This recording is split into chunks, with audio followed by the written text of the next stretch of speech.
So yan po, ito na yung aming final na gawa dito sa Paragon. So tapos na to, turnover namin ngayong araw. Yan. So ito yung nagawa namin. Ito yung pagpasok ko mo, ito yung solid door na mahogany 80 cm. Yan. So pinalitan namin ng dating dating pinto. Yan. Tapos yan, yung hamba niya kulay red, yung wood stain. Tapos ito doorknob, meron siyang 60, saka yung doorknob, double yung doorknob niya kasi ito isa mas safety kasi ito. Yan, ito bolt. Yan, tapos ito na yung kabuuan. Yung kulay niya fully white saka tilno gray. So wala lang kasi kami, pero lahat po ito inasilya namin yung paint lahat po. So meron siyang fabric mga joist saka yung beam o molding, parang siyang beam. So tilno gray, tapos fully white na yung wall. Yan. Tapos ito yung ilaw niya.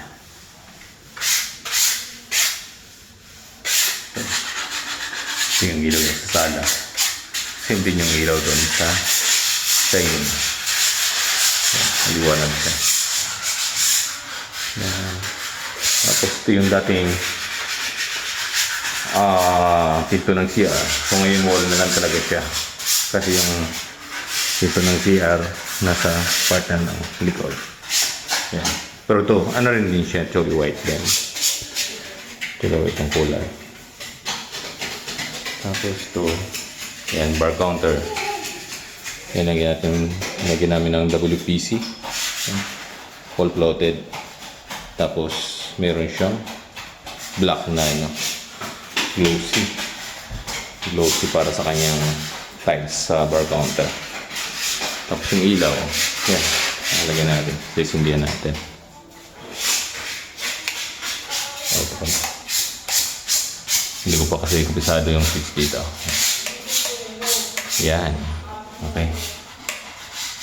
Yan. Yung switch niya. Bar counter.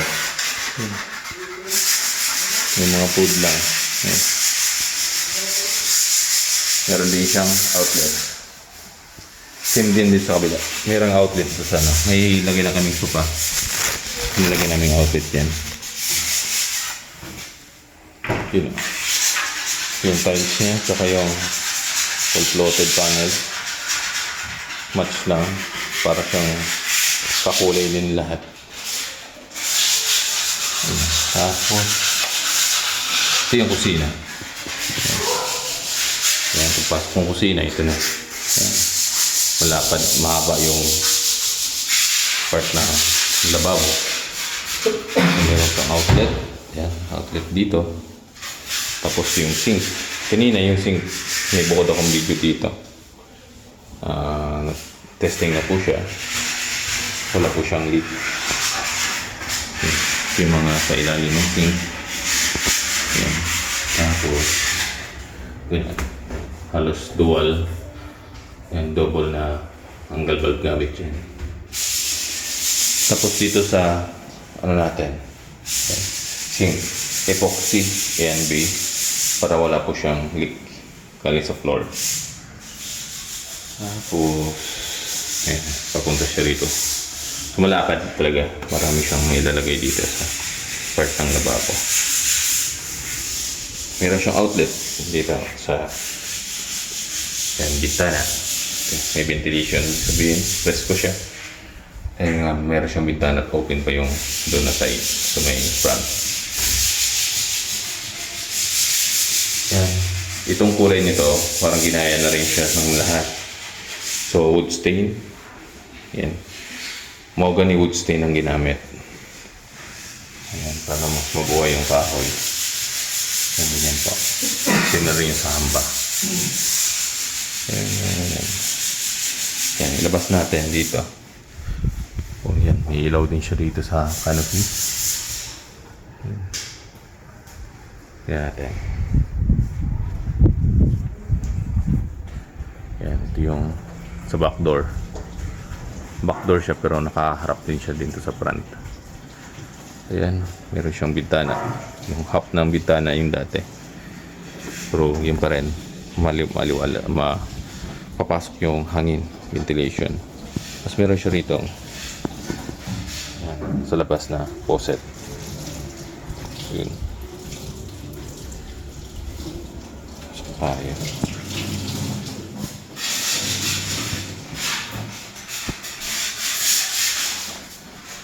So, andito na yung ano, dito na nilipat. Ito na nilipat yung CR. No CR, yung pinto ng CR. Yan. So ito, pagpasok ko siya, kung ano naman, kusina, from kusina, yan. Pinto ng CR. Yan. So yan. Yung toilet bowl, hindi na siya pinalitan. Hindi na rin po yung dati. Tapos yung sink, yan, bago lang yung sink. Pero replace lang namin ito sa dati. Dahil nga, yung mga dati pong sink, hindi siya malutong. So nagbabalik na yung lagayan ng tornilyo sa ilalim. At meron lang siyang, hindi lang ako papasok dahil nga po, medyo mabasa pa siya, mapuputik.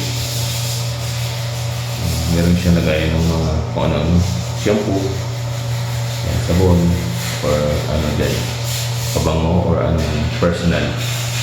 Tapos yung shower niya yung parang meron siyang ready na linya para sa heater, ilaw, tsaka exhaust. Yung exhaust nito kasi yung dati namin mga video, yan dito yan, pawalabas. So nakabutas din siya sa wall. Tapos yung mga bracket na yun para sa mga towel. Hindi lang siya talaga full na tiles up to ceiling, pero sa taas na rin, nasa 180 na rin po yung taas yan dahil tatlong patong ng 60 by 60. So maganda pa rin po sa tingnan. Yan, sarado na natin.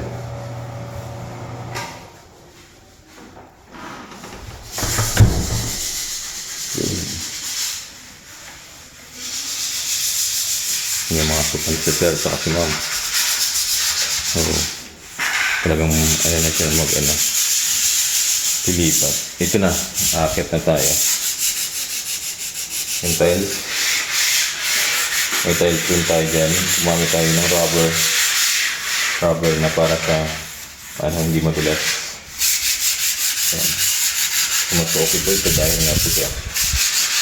Hindi talaga siya madulas, naka-rubber. Ayan. Tapos yung hagdan. Yung hagdan din kasi wood stain din ito na mahogany. So ito yung request ng mga cancer. May wood stain na lahat ng kahoy. Pati yung mga itong gabay. Ayan.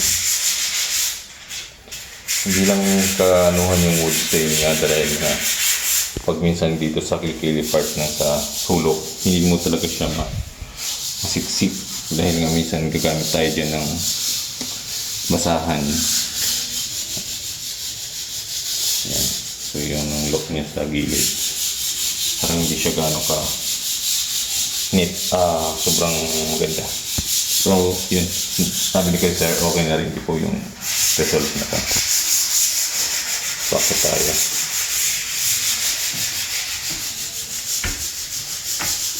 mahagdan ito yan. Yan. Ito yung ilaw. Yan. So, three-way yung switch nito. Meron tayong switch sa baba at saka sa taas. Ito na yung dati po.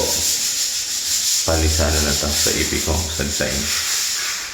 So, yan. Pagkakit mo, yung choly white lahat, yung wall. Tapos yung pink of gray yung sa ceiling. So, kung pansin mo, dalawang pintura na talaga. Pink of gray at saka choly white. Yun. Kung sa master bedroom, ito na.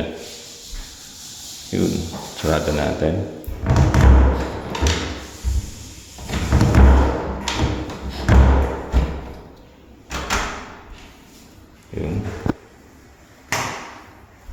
So yan. Meron siyang center light. Tsaka pin light. Yan. Tapos to, actually white. Wall.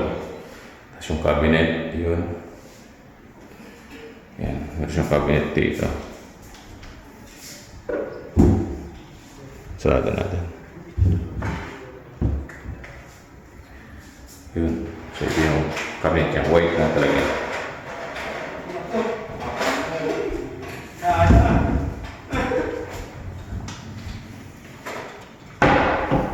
Kaya nilagay na siya rito ng hanger.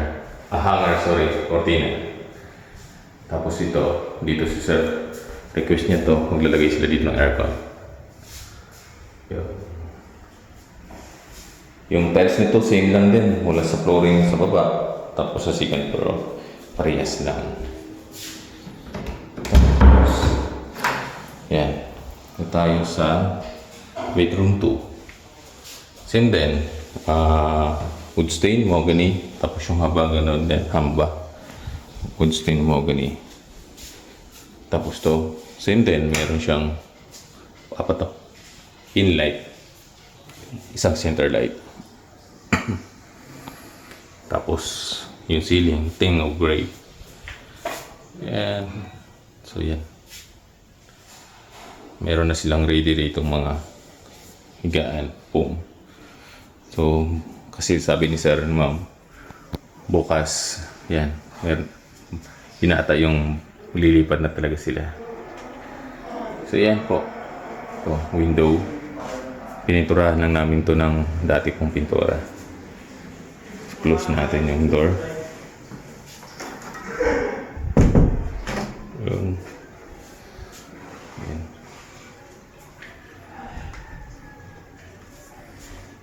So, yan. May mga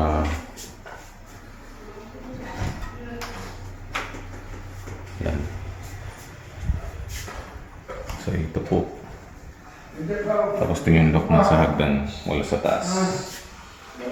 Yan. Ganyan. Tapos yung flooring yan. Yan. Pasok mo yan.